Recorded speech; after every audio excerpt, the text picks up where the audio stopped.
మీ business ఏదైనా మీ ఊర్లో promotion చేయాలంటే అది సుమన్ టీవీతోనే సాధ్యం. ఇప్పుడే సంప్రదించండి. నిండా 6 నెలలు కూడా నిండని పసికందు గుక్క పెట్టి ఏడుస్తోంది. పాలదాహమో తల్లి కౌగలింతో తెలియదు కాని ఎక్కెక్కి ఏడుస్తోంది. అయితే అక్కడే ఉన్న 6 ఏళ్ల అక్క తమ్ముడి ఏడుపును చూడలేకపోయింది. వెంటనే ఊయల్లో ఉన్న తన చిట్టి తమ్ముణ్ణి బుజ్జగిస్తూ ఊయలూపుతోంది. అయినా ఆ పసికందు ఏడుపు ఆపడం లేదు. అయ్యో, తమ్ముడికి అమ్మ ఉదయం పాలిచ్చి వెళ్ళింది, అయితే మళ్లీ ఆకలి వేస్తున్నట్లుంది, మరిప్పుడు ఏం చెయ్యాలి అంటూ తన చిన్న చిన్న మాటలను పాటలుగా మలిచి తమ్ముణ్ణి బుజ్జగించే ప్రయత్నం చేస్తుంది 6 ఏళ్ల అక్క.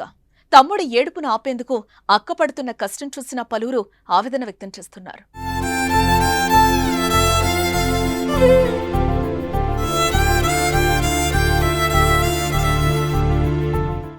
ఇంతకీ ఈ కన్నీటి చిత్రం ఎక్కడిదో కాదో ఖమ్మం జిల్లాలోని పునరావాస కేంద్రంలో చోటు చేసుకుంది.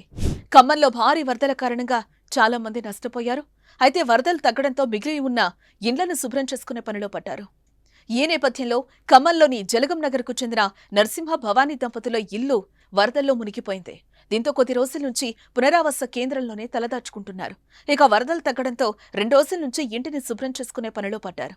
ఈ నేపథ్యంలో తన బాబుకు పాలిచ్చిన భవానీ కొడుకుని ఉయ్యల్లో వేసి ఇళ్లు శుభ్రం చేసుకోవడానికి భర్తతో కలిసెళ్లింది. వారు వెళ్లిన కొద్దిసేపటికే బాబు ఏడవడంతో తమ్ముడు ఏడుపు ఆపేందుకు ఆ చిన్నారి చేసిన ప్రయత్నానికి సంబంధించిన ఫోటోలు సోషల్ మీడియా వేదికగా కన్నీరు తెప్పిస్తున్నాయి. అయితే వరదలు తగ్గిన ఇళ్లలో చేరిన చెత్తా చెదారంలో కంపు కొడుతోంది. అలాంటి పరిస్థితుల్లో ఇద్దరి చిన్నారులను తీసుకెళ్లలేక దిక్కులేని స్థితిలో వారిని పునరావాస కేంద్రాల వద్ద వదిలి వెళ్లాల్సొస్తోంది. వరదలు తగ్గినా ఆ వరదల బీభత్సం మిగిల్చిన కన్నీటి మచ్చకు ఇదే సాక్ష్యంగా నిలుస్తోంది.